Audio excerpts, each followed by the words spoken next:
Hey, good morning and good evening. It's Michael and Texas Jake. We're at the Moni Reservoir, walking in the snow, and it's icy. You can see the lake is all full of ice, etc. But I didn't come up today to talk about the weather as much as it is a nicer day. We're going to get into the 40s, so a lot of this snow is going to melt and turn into water.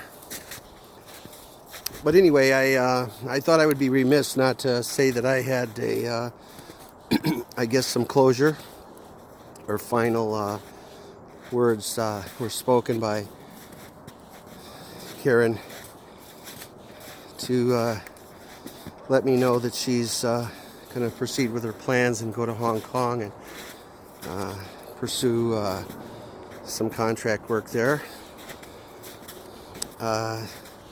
However, no apology was extended that even though I went to her parents and asking permission to court her being some 20-some years younger than me, I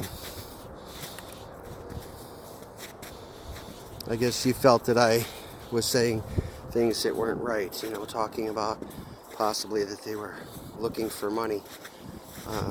She never asked me for a penny. I just wanted to make that clear. But my time was wasted on somebody that was involved with somebody else, and I went to her parents to seek their blessing on that, my pursuit and her happiness and mine. And all the while she was engaged with someone else, and he was her king, and she was madly in love with him. And my problem with that was that while all that was going on, I was doing my best to communicate with her at hours that were into the late night here in the United States, her mornings, but during the rain and snow, and trying to text or use voice messages to let her know that I was okay and what I was doing, etc.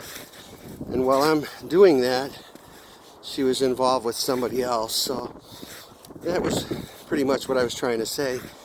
And the fact that I didn't like the TikToks that she was putting out there. Now, I've recently joined the TikTok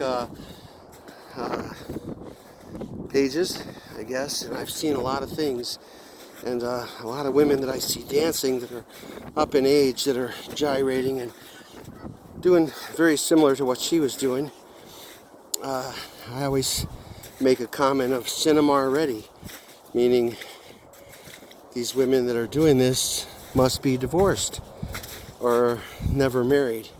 Come to find, some of their comments are that they are in fact married, and I'm like, then you're trying to say then that your husband, your significant other, you got his blessing and permission for you to gyrate your goods and get comments from strangers that would probably implicate that you're fine as frog hair and boy would I like to get with you and oh baby, oh baby. And I'm like, how could your husband allow that? Anyone that really loves you, unless you're doing it for monetary gain, wouldn't really want his wife doing that for the world. Yet I'm finding out that that's very common. I do see some Filipinas out there on the TikTok that are providing education, food preparation, just things that you would think are either more wholesome or more appropriate for a lady to behaving, in that manner, instead of gyrating their goods to American music that is in poor taste and has a lot of vulgar lyrics. I only did that, let her know about my concerns about that, was because under the cloak of selling clothes and such, she always said good morning to the guys. And I don't think she was talking about the women. So her audience was a male audience, and she knew what she was doing and why. And that would seem to me that that's a person that's either insecure or just needs to be continuously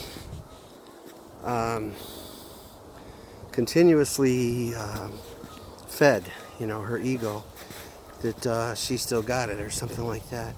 And maybe the husbands and the Philippine men kind of want to think that their wife is still sexy and that others would find them worthy, besides just him, and that does something that brings a spark into the bedroom. I don't know. But I'm saying all this because I wanted to say that at no time was I solicited for money. But I wasted a lot of my time, and I had the best of intentions and went to the mother and father to let them know how I felt, and that I was looking forward to becoming a part of the family and getting to know their daughter better, and would have provided whatever it would have took to have her be in my life. But I just didn't want her to, pursue a career of dancing, because if I were busy or away from the house, if she were with me, I wouldn't want her doing that in, the quiet of another room, and then I come to understand that she was doing that while I was gone. So I wanted to kind of nip that in the bud right away, that if you're going to do that, you do that for me and not for the world to see, just to get a comment. Like I'll feed your ego as much as you need fed, and do my best to be the best loyal husband that you could find. And even though she had a child from a previous relationship, I was willing to accept her child, even as my own, as I got to know him. So there was just a lot of things that I wanted to clear up, that I wasn't solicited for money by her. It was just that it was a waste of time to meet somebody and to have the best of intentions, only to have them go south, and that I was just maybe stroking my ego to believe that there's some good people out there that are really interested in good husband material, and somebody that's God-fearing, and that loves family and wants to have something in his life that he can count on. So if I said anything that would have indicated otherwise, or that I think that all Filipinas are just out for the money, I don't know what they're really out for. I'm very confused. I understand that it's a hard life, in a third world country, but I just do not believe that people can, with a straight face or even with tears, give somebody the impression that they have the best of intentions, and that involve you. Now, if it involves their family, and not you, then you better believe that that they're going to pursue that without giving any credence to your feelings, and how damaging that is.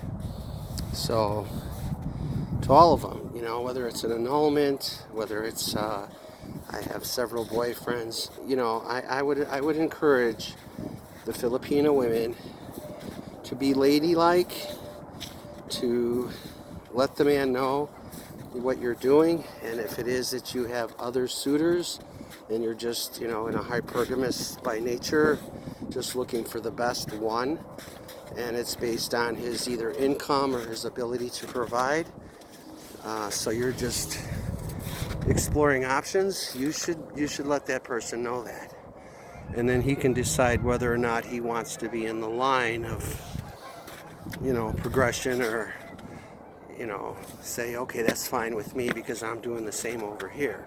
Because I don't think that they would want to hang on to you if they thought that you were pursuing a relationship elsewhere and just using them for a novelty purpose, or for doing something of that nature. So my reasons for sharing my thoughts with you as I take my walk with Jake is to prevent anybody that is considering the Philippines as an option for either retirement and or for getting a younger wife, that that sometimes even when you do it the right way or the best way, or you involve parents and you ask and you try to be the gentleman that you were raised to be, it may not turn out the way you would expect. And that's the shock factor, because I know a lot of people complain that men cheat, and I don't believe that they do as much as they might if they're with somebody that they're not communicating with, on a level that's past all that. You can't do something that you wouldn't want the other person to do. And then if you're both doing that, if I was doing that, what she was doing, then shame on me for using, somebody's good heart or their nature or their parents, or to get somebody excited or hopeful, only just to break it down to I wasn't really all that serious, So, again, learn sometimes by our own mistakes we do, and sometimes by others telling us where they went wrong, or what they stepped in, or what they tried and how it didn't work out the way they wanted to. That's my purpose. It's not to bash anyone in any particular country, because I know that they do this elsewhere, but my experience wasn't elsewhere. It was towards the Philippine girls, because I had heard that they make the best wives. And I think the best wife is one that wants to communicate openly and honestly with her husband, and to make him and her the first priority in their life. And I think that if we can cut out the lies and the deception in any relationship, whether it be here, Philippines, in any country, Ukraine, whatever, Canada, wherever it's at, if we can build a world or a relationship or a bond where two people can come together and become one flesh in their thoughts and their feelings, I think we might have something. But as long as we have people that are going to do something like what was done to me on more than one occasion, I'm starting to feel like it's, you just become an opportunity or a hope, not to fall in love with somebody, but a hope to get them some way and somehow. And I'm not from Mars if I believe that whether you're married or not, because I've seen it too on TikTok. There's a lot of talent, but then there's these ones that are even married that are just jumping around and gyrating and twerking their behinds while married, and think it's all in fun. But it's that type of fun that causes a relationship to cease, especially if it's done under cloak. So keep your eyes open. Be like the 300 in Gideon, and always watch what's around you, because you can't trust people today. And that's unfortunate, and I seem to be too gullible, and I want to believe that there's good ones left. It's just all the other ones that you have to go through to find the good one. So I hope things work out for those that have crossed my path, and I want them to know, as well as anyone else that's listening, that my intentions were the best. And it's unfortunate that I have to go through this, or any of you have to go through this, in order for it to turn out the way it sometimes does. So sorry if I'm staggering. The snow is kind of deep and wet and heavy, so I'm walking my dog through this. But anyway, I wanted to say that. And hopefully, if I continue my search and it's towards the Philippines, because of the cost of living there might be better, and it might be somewhere I might consider retirement. I hope that I don't keep running into this type of people, and I hope that there's a future for me to run into somebody that's going to be honest with me and upfront about all things. And that's the one that I want to marry. So if I can find that, I will have found treasure. And it doesn't mean I have to go there to find it. I might find that right here in my own country. So always beware. Watch where you go, watch what you say, watch who you're dealing with, and don't be afraid to ask questions. And that's me and Jake, Texas Jake. He's just loving this. He just loves the outside. You wouldn't think a dog that's from Texas would enjoy the cooler weather, but I think I've learned a lot about him too. I used to think that since he was from Texas that he would enjoy the heat, and I think that these dogs are travelers, and then they're nocturnal. They come out at night and do their hunting and their pooping and all that because of their size. That's why they're always nervous. But anyway, me and my good buddy Texas Jake signing off and saying peace out. Always do right by your neighbor. Leave somebody with a good thought. There is a God, I believe, and I think he's watching over all of us, and I hope that this world straightens out before it gets any worse than it already is. That's my thoughts for the day, and thank you for listening. You guys have a good one.